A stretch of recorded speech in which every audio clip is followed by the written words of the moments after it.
Hey guys. So welcome back to another episode of our Elden Ring walkthrough. I do want to apologize for the absence. You know, schedule changes sometimes happen on short notice.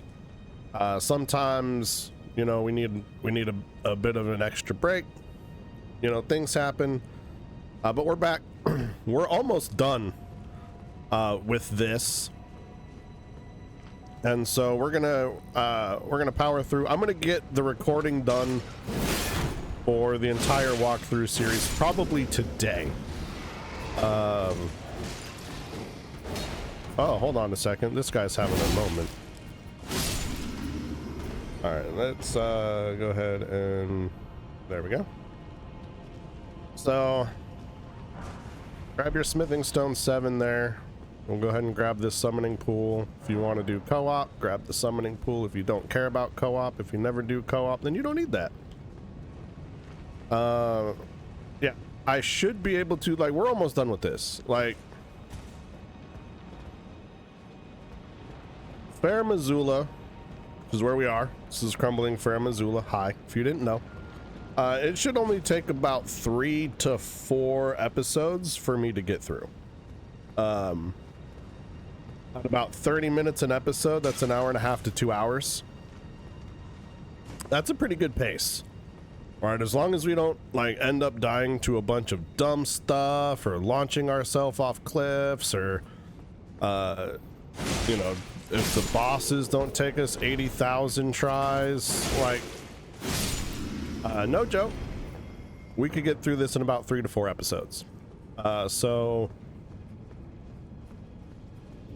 if I have a 5 video recording schedule per day, and we've got about 3 more episodes here, that's going to put me at about 2 episodes left, which will give 1 episode to the Ashen Capital and Godfrey, and then another episode to Radigan and the Elden Beast.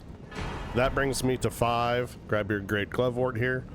And then we're going to want to do, before we light the candle, as it were, well, the candle's already lit, but the effects of the candle haven't taken place yet. That doesn't happen until after you kill Malakath, which is the main boss here.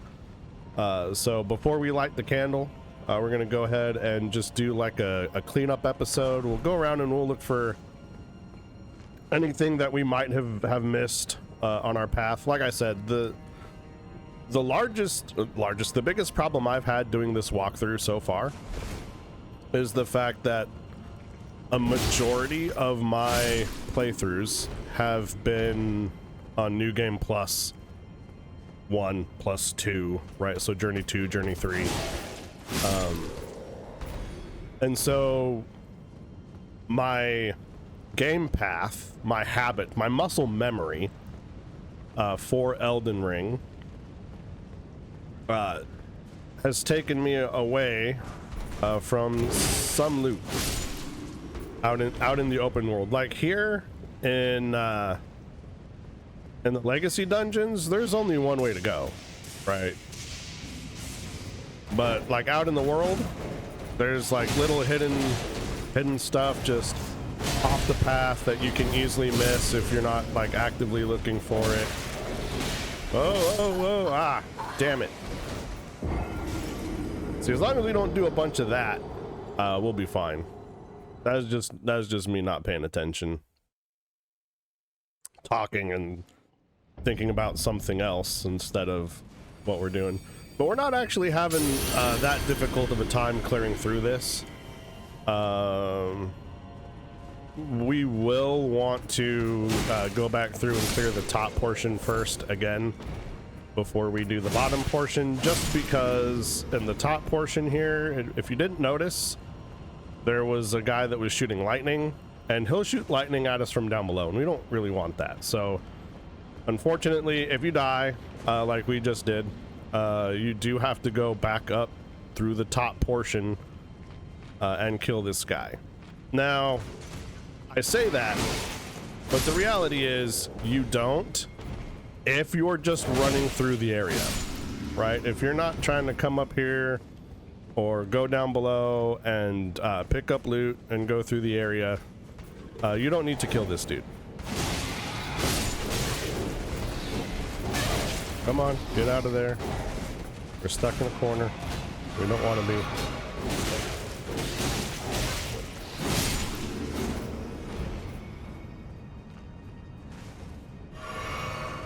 All right.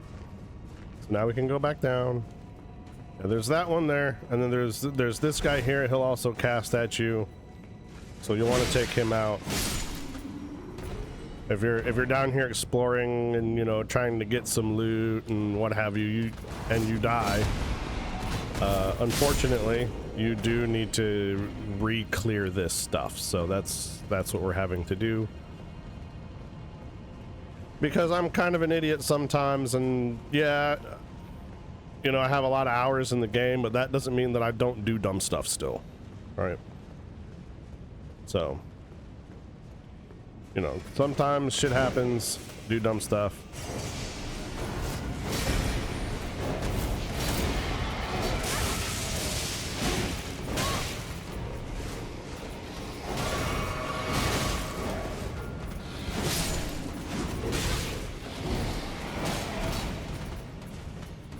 You know, like I let myself get cornered by these guys. It's not smart.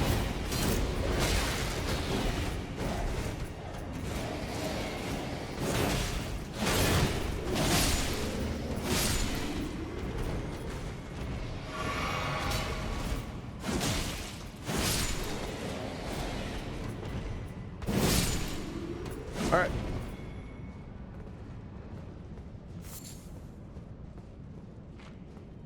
And now we can grab this Ancient Dragon Prayer Book.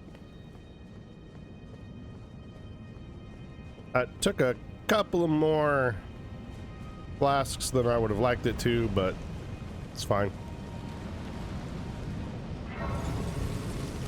So now we have our grace down here. So if anything should happen, now we can just run through. We don't need to kill anything, so it doesn't matter. That was our goal, was to get to that grace.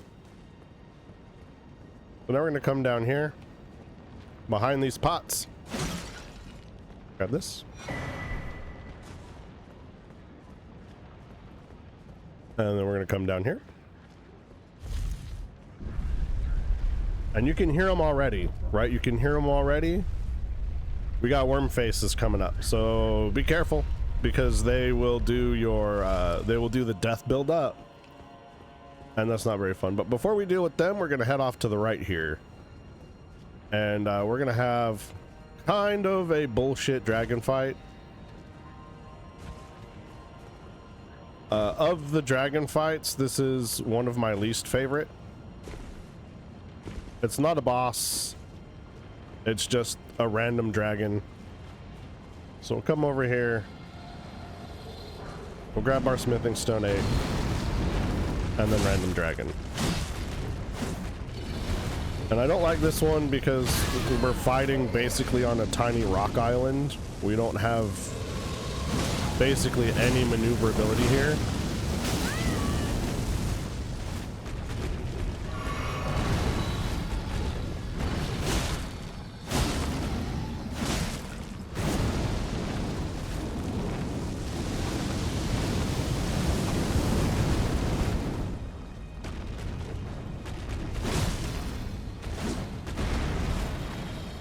And it's one of these other dragons here where you don't really have anywhere that you can lock onto that you can hit on a consistent basis.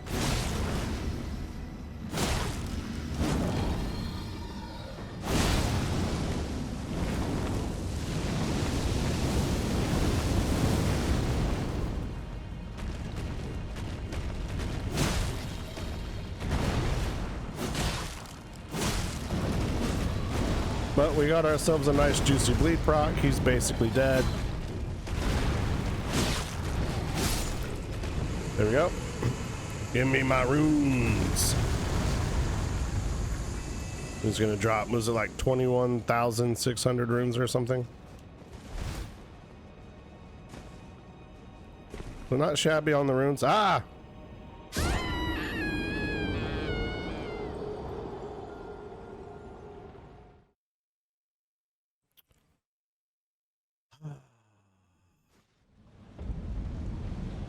All right. Well, here's what you do in this situation here. You just run.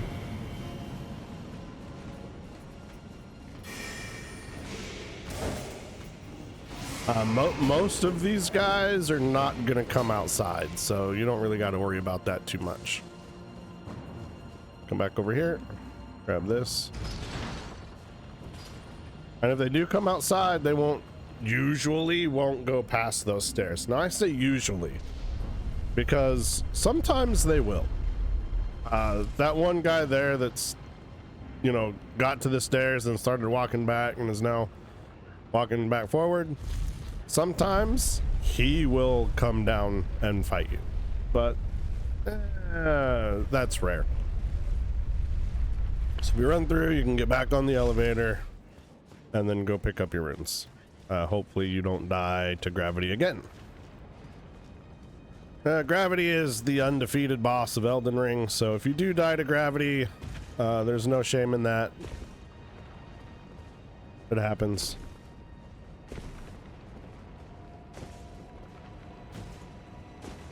Especially if you need to do a forward jump and you do a neutral jump, that's likely to happen.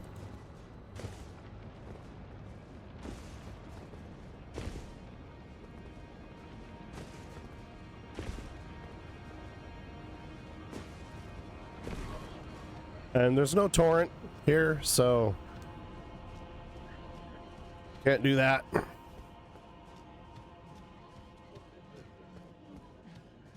While we're here, before we get too close to the worm faces here, let's talk about our stats where we are. I should have done this at the start of the episode here. So we are at our soft cap for vigor. We're at our soft cap for strength and dexterity. Right now we've hit the target that we want for endurance. So the next thing that we're going to be leveling up is our mind. We're going to be putting points into mind.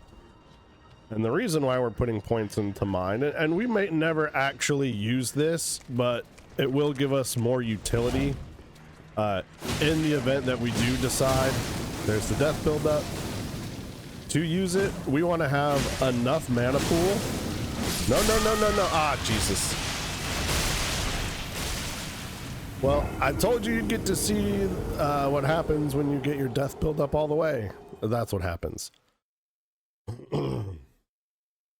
Oh man, 2 deaths in 1 episode. What is going on here? It's because I haven't played in so long. You take 4 days off, it takes some time to warm back up. You know, I'm not like you young bucks. I can't just go from 0 to 60. I gotta knock the rust off the old gamer joints.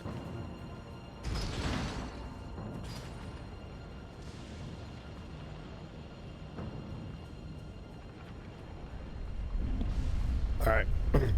All right. All right. Here's our elevator. But yeah, so we're gonna put points into mind until we can use the most expensive Ashen Summon. Even though 9 times out of 10, the Ashen Summon that we will use is going to be Mimic. There will be times though when that's not a viable option, and we want to be able to use the summon. So we're just gonna get up to 23 mind, which will give us 137 FP. And Black Knife Tish requires 132 FP. So having that much mind, that will also give us a good bit of leeway to start using other incantations once we start increasing our faith, which we're going to put our faith up to about 25. Come on.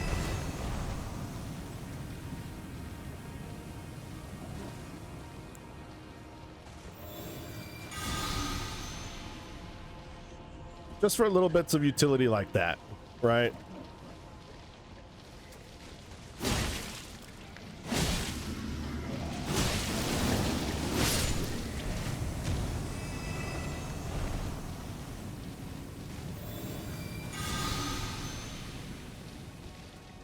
And so now we see why we have order healing. You know, we've got Flame Cleanse Me, that will do poison and rot buildup. We've got Order Healing, that does death buildup. And we should have Bestial Constitution, which we did pick up, but I just didn't put it on the bar. That will alleviate frost buildup and I believe sleep buildup. So we'll be able to cure most things with our faith spells. Let's go ahead and climb up this ladder. We're gonna go back up that way. We're gonna hit this ladder first. You can jump down those rocks to get to that area.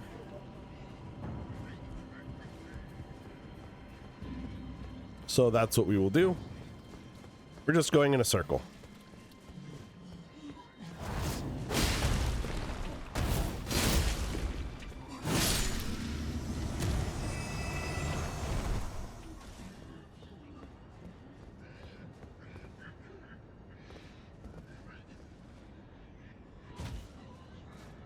And you see the big one in there?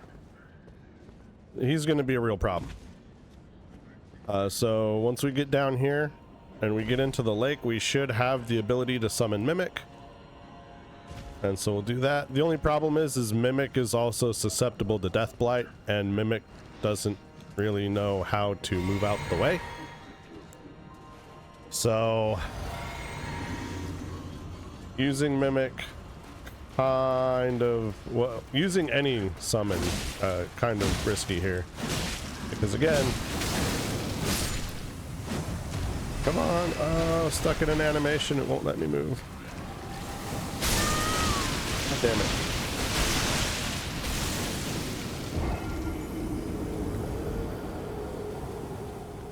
This is probably one of the worst areas of this zone. It's frustrating. You're gonna use up all my rune arcs. That's a good thing that my build doesn't require having them. This is just a nice little bonus for us, since we've already hit our soft caps that we need for our weapon and for our vitality and for our endurance. Like, the rune arc at this point is just a bonus. So, you know, it's not like we're gonna lose any functionality if we lose the ability to use rune arcs. But once we get past this area, we should be fine. And you know, like I said, once I get more awake and you know, more able, I suppose would be a good way to put it, a lot of these deaths will kind of go away.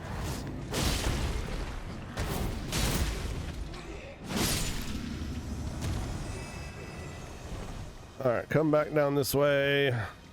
We'll grab these guys.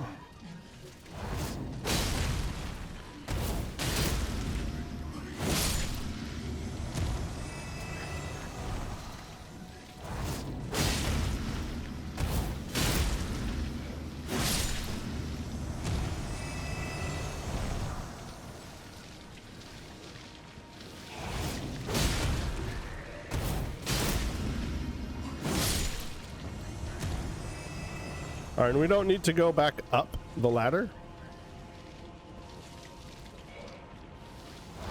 So we're not going to.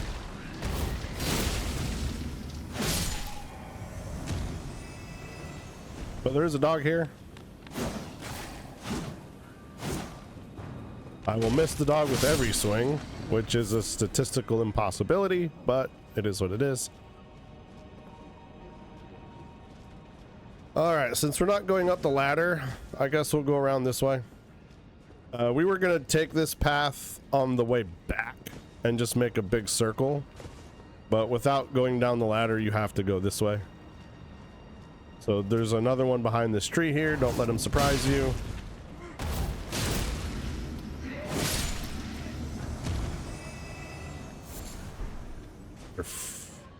Bulgur bloom.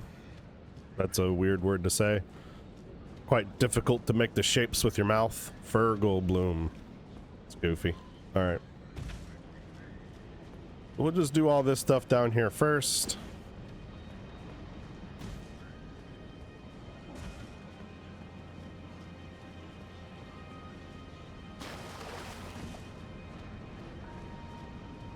Come down here.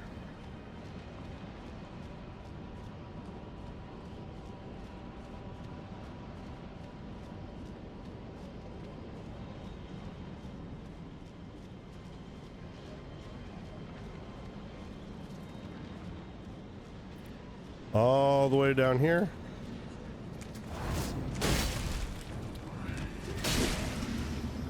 Oh, I'm out of mana. Lame. Alright. Grab your gravel stone. We'll head back. Just pop this. Okay. So now we'll head back up here.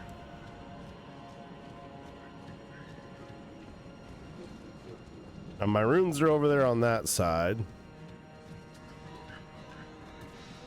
But you get the ability to summon on this side.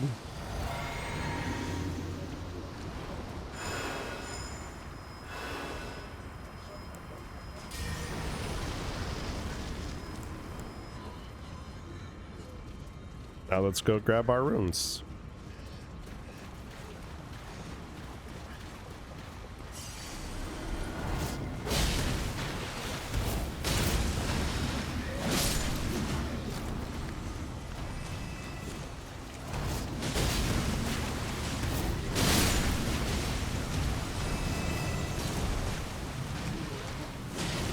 And he does this thing where obviously he will eat you. The big ones will eat you, but he does this thing where he will just start spewing onto the ground and just creating like this field of death blight around him. So if he starts to do that, you definitely want to move away. We got our rejuvenating boluses here. There's a smithing stone 8 over here, and then up here what we really wanted was the Glovewort Picker's Bell Bearing. Now that we got that, and since we already went around and picked up that stuff, which we were going to do on the way back, we can just go ahead and teleport back to the Tempest-facing balcony.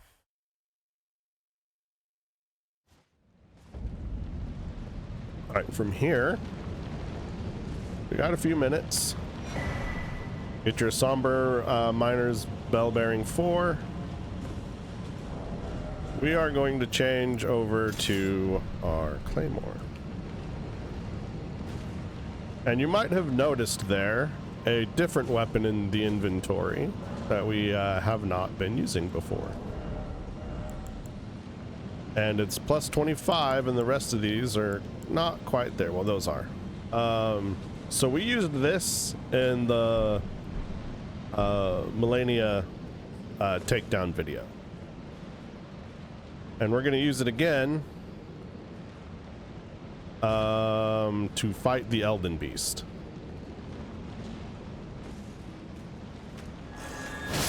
All right, so these guys here are all undead, which is why we wanted our sacred weapon.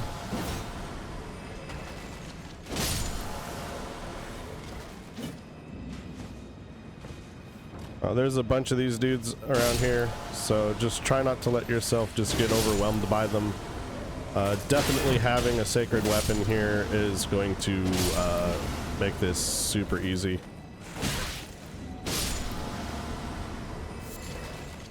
We got some loot up here. Grab that. Golden Rune 9.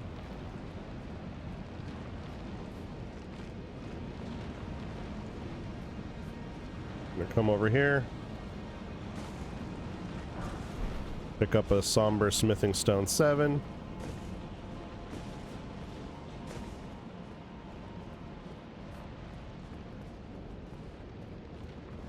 I'm gonna come down this way here.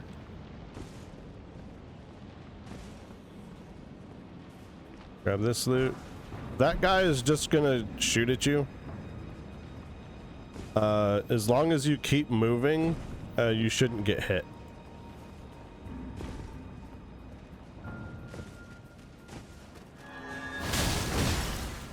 Alright, and watch out for these guys here with the executioner axes. A, they hit like trucks, and B, they do a fire breath. So the fire breath, very telegraphed, should be rather easy to avoid. The rest of it, it's kind of normal.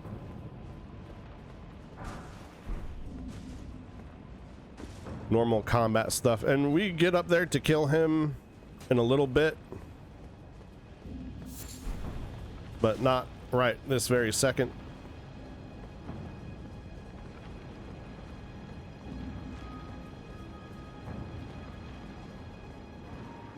We're gonna go over here. So do we go there or do we go here first? I don't remember, it's been a minute. Let's go here first. If that's a mistake, then it's a mistake. We go back to a different one and work our way back down. Should be fine. Oh, watch out for this guy.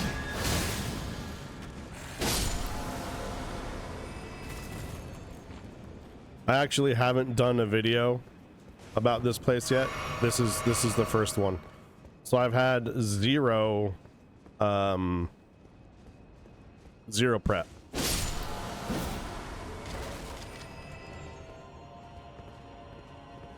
I use the prep, well, I used to use the prep streams just basically to jog my memory.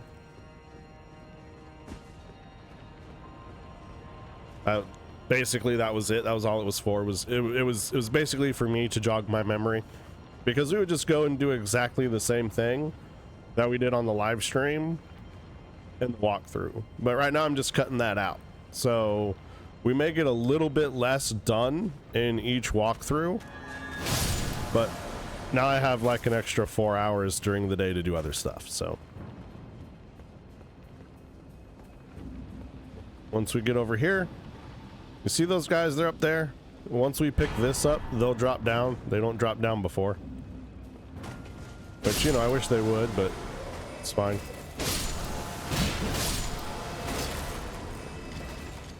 Take them out.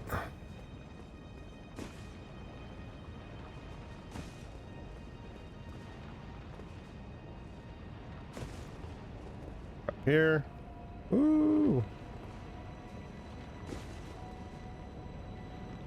Jump over here.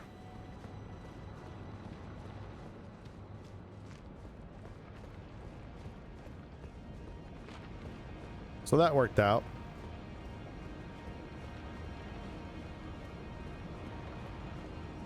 And then we're gonna come over here, across there, jump across there,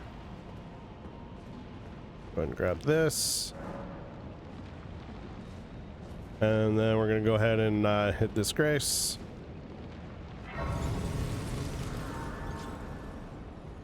And we're about 29 minutes, so we don't really have time to do anything else, so we'll go ahead and leave the episode here for now, and I will see you all in the next one.